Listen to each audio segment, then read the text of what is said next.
नमस्कार दोस्तों, एक बार फिर से आप सभी का स्वागत है। सभी को गुड मॉर्निंग, जय श्री कृष्णा। राजस्थान के लोक संगीत को अपने बहुत अच्छे ढंग से पढ़ा, एक शानदार ऑथेंटिक चीज़ों से मैंने आपको नोट्स प्रोवाइड किए और 90 से 80% चीज़ें क्लास में मैंने आपको याद करवाई। आज तक जितने भी प्रश्न बने वो मैंने याद करवाए और एग्ज़ाम के पॉइंट ऑफ व्यू से या लास्ट टाइम अपन को क्या क्या चीज़ें उस टॉपिक में याद रखनी है वो भी मैंने आपको बताई। आज अपन एक नेक्स्ट टॉपिक, बहुत ही महत्वपूर्ण टॉपिक जिसका नाम है राजस्थान के लोक नृत्य, स्टार्ट कर रहे हैं। और पूरी क्लास देखने के बाद आप खुद कहेंगे कि यार क्लास में मज़ा आ गया।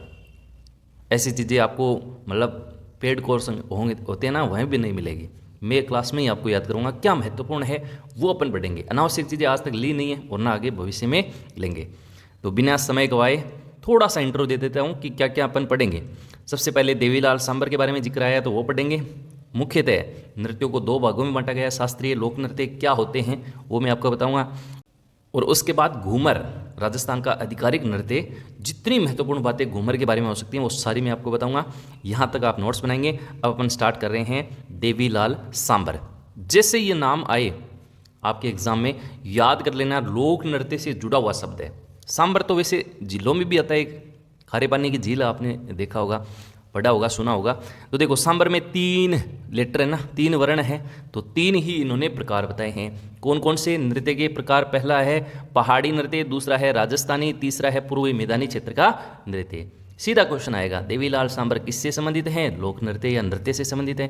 कितने प्रकार बताए हैं? 3 प्रकार बताए हैं। इससे ज़्यादा आपको यहाँ कुछ भी पढ़ने की आवश्यकता नहीं है। देखिए, मुख्यतया नृत्यों को 2 भागों में बांटा जाता है। कौन कौन से? एक का नाम है शास्त्रीय नृत्य और एक का नाम है लोक नृत्य। अंतर क्या है आप अपने स्तर पे एक बार ब्रीफली समझने का प्रयास करो। देखिए, शास्त्रीय लिखा है, नाम से ही पता लग रहा है कोई ना कोई शास्त्र विद्या होगी। बिल्कुल है। ऐसे नृत्य जिनमें किसी विशेष शास्त्र विद्या या विशेष ट्रेनिंग की आवश्यकता हो। ऐसे नृत्य जो परंपरा विशेष नहीं, एक प्रकार से गुरु शिष्य की प्रधानता। ऐसे नृत्य जिनमें किसी कला का प्रदर्शन हो, ऐसे नृत्यों को शास्त्रीय नृत्य कहा जाता है। और राजस्थान का जो प्रमुख शास्त्रीय नृत्य है उसका नाम है कथक, बहुत ज़्यादा महत्वपूर्ण है। और लोक नृत्य तो आप नाम से ही पता लगा रहे हैं, लोगों के द्वारा नृत्य होता। तो देखिए, शास्त्रीय नृत्य भी लोगों के द्वारा है, लेकिन लोक नृत्य में का मतलब होता है एक प्रकार से परंपरा विशेष नृत्य, जिसे कोई परंपरा को लेकर चलना। जैसे मैं शेखावाटी क्षेत्र का हूँ और हमारे होली में गिंदड़ किया जाता है, तो हमारी जो पूर्वजों की परंपरा है उसको हम आज भी लेके चल रहे हैं। तो ऐसे नृत्य जो धार्मिक विशेष भी होते हैं, कुछ ऐसे नृत्य होते हैं जिनसे अपन व्यवसाय भी करते हैं, कुछ जातीय नृत्य भी होते हैं, तो उनको लोक नृत्य कहा जाता है। और जिनमें किसी विशेष ट्रेनिंग की आवश्यकता होती है, शास्त्र विद्या का नॉलेज होता है, किसी कला का प्रदर्शन करना होता है, तो वहाँ पे उन नृत्यों को कहा जाता है शास्त्रीय नृत्य। एक बेसिक अपन ने समझा। बाकी एग्जाम में क्वेश्चन क्या आएगा, राजस्थान का शास्त्रीय नृत्य कौन सा है? तो याद रखना कथक है। अब लखनऊ घराना और जयपुर घराना ये क्या है? देखिए, घराना शब्द एक समझने का प्रयास करना, घराना क्यों बोला जाता है? घराना एक प्रकार से जैसे मतलब कथक में किसी विशेष ट्रेनिंग की दी होती है, तो उन शैलियों को घराना कहा जाता है। जो शैलियाँ होती हैं या उनके प्रकार जो होते हैं या उनका जो एक प्रकार से ढंग जो होता है, उनको घराना बोला जाता है। तो इनका जो प्राचीन घराना था उसका नाम था जयपुर घराना। क्वेश्चन आता है निम्नलिखित में से जो कथक का जो प्राचीन घराना है उसका नाम क्या है? जयपुर घराना। और नवीन घराना का नाम है लखनऊ घराना।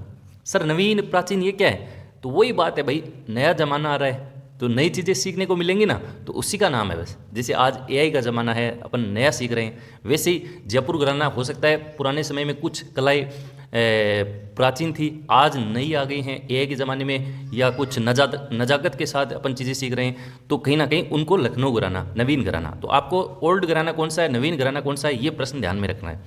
अच्छा, जो जयपुर घराना है उसके प्रवर्तक कौन थे? तो याद रखना है भानुजी महाराज।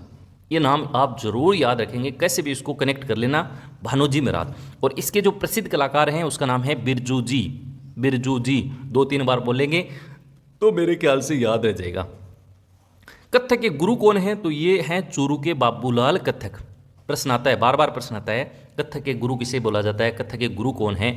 कथक का जो नृत्यकार है उसका नाम क्या है? बाबूलाल कथक।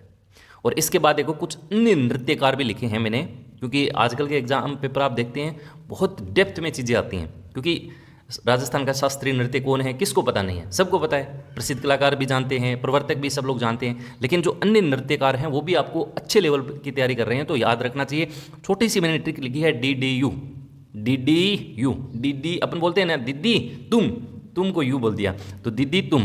तो DD का मतलब हो गया देवीलाल, दुर्गालाल, और यू का हो गया उदय शंकर। याद रह जाएगा, कोई दिक्कत नहीं होगी। और महिला नृत्यकार, ये तो बहुत ज़्यादा इंपॉर्टेंट है, क्योंकि महिलाओं की प्रधानता है भाई, क्वेश्चन महिला का संबंधित बन रहा है, तो जरूर याद रखना है। और इसका याद रखना है UAP। ये ट्रिक अपन एक बार और भी पढ़ेंगे, राजस्थान की जनसंख्या में ये ऐसी ट्रिक आएगी UAP, तो उसी से आपको कनेक्ट करना है। यू से हो जाएगा यहाँ उषा शर्मा, ए से हो जाएगा अलका नाम देखो कितना प्यारा है, अलका नूपुर सही लिखा है ना, देख लेना एक बार, मेरे ख्याल से सही लिखा है मैंने। और पी से हो जाएगा प्रेरणा श्री माली, प्रेरणा, उषा, अलका और प्रेरणा, नाम याद रह जाएगा। UAP नाम याद रखेंगे, DDU नाम याद रखेंगे, और बिरजू जी और भानु जी दोनों कथक से, बस हो गया शास्त्रीय नृत्य, कहीं कोई दिक्कत नहीं होनी चाहिए। लोक नृत्य, ये तो मतलब एक प्रकार से शॉर्ट में नोट्स बना रहे हो, क्योंकि अपन इनकी एक एक के डिस्कस करेंगे। जैसे धार्मिक नृत्य भी होते हैं, जैसे 13 ताली, अग्नि नृत्य, और एक लांगुरिया केला देवी करौली में, ये अपन आगे डिस्कस करेंगे, और भी हैं, तो इनकी कैटेगरी आप लिख लेना। जिससे व्यवसायिक नृत्य, कुछ ऐसे नृत्य होते हैं लोक नृत्य जिनका उद्देश्य क्या होता है, व्यवसाय, पैसा कमाना, तो उनमें जैसे शेखावाटी का कच्ची कोड़ी है, भवाई नृत्य है, तो ये अपन आगे डिस्कस करेंगे। क्षेत्रीय नृत्य, जैसे क्षेत्र विशेष के, जैसे ढोल नृत्य जालोर का है, बिंदोरी नृत्य झालावाड़ का है, गुड़ला नृत्य मारवाड़ का है, इसी प्रकार से और भी अन्य नृत्य हैं जो अपन आगे देखेंगे। अपन जातीय नृत्य भी पढ़ेंगे, जाति विशेष को लेकर, जैसे भीलों के कौन कौन से हैं, गेर, गौरी, नेजा, है ना, भीलों की गौरी, गैरों की युद्ध में, हाथी मना, मैं ट्रिक भी आपको बताऊंगा, याद रखना। इसके बाद देखो ग्रासियों के नृत्य, जैसे वालर नृत्य है ना, तो ऐसे ग्रासियों के नृत्य भी होते हैं। शहरियों के नृत्य, जैसे सांग नृत्य है। कंजर जाति के नृत्य, जैसे चक्री, इनका बहुत महत्वपूर्ण नृत्य है। डामोर जनजाति, जो आपके सिमलवाड़ा, डूंगरपुर आसपास क्षेत्रों में देखने को मिलती है। गुज्जर जाति, जैसे चरी, इनका प्रमुख नृत्य है। कालवेलिया जाति के नृत्य, तो ये सारे के सारे अपन अगली क्लास में देखेंगे।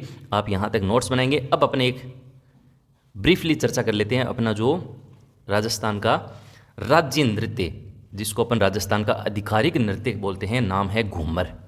नाम से ही पता लग रहा है घूमर, घूमना, और इसके लिए एक वर्ड आता है गुम्मो या घुम, जो घाघरे का घेर होता है उसको घुम बोला जाता है। ये आपकी RBSE बोर्ड की किताब में दे रखा है, मैं आपको थोड़ा सा दिखा देता हूँ। घूमर राज्य नृत्य के रूप में प्रसिद्ध घूमर मांगलिक अवसरों, पर्वों, जैसे कोई विवाह पे भी किया जाता है आजकल, वैसे ये तीज, त्योहार, गणगौर, इन पे ज़्यादा किया जाता है, महिलाओं द्वारा किया जाता है, लोकप्रिय नृत्य है। और लहंगे का जो घेर होता है, जो वर्ताकार, आप देख पा रहे होंगे, ये तो फोटो मैंने AI से ली है, एक्चुअली ये इमेज नहीं है, पर इससे आप समझ सकते हैं गोल घेरे में। और ये जो लहंगे का जो घूम होता है, ये मतलब घूम, ये वर्ताकार जो रूप होता है उसको बोलते हैं घुम, ये ध्यान रखना, क्वेश्चन आ सकता है। इसमें ढोल, नगाड़ा, शहनाई, इन वाद्य यंत्रों का प्रयोग किया जाता है। और नृत्य में बार बार घूमने के साथ हाथों का लचकदार संचालन प्रभावित करने वाला होता है। वो इसलिए होता है क्योंकि इनमें एक, अपन आगे बढ़ेंगे, ये जो ताल है, कहरवा ताल, इसमें ये किया जाता है। तो ये प्रश्न आ सकता है।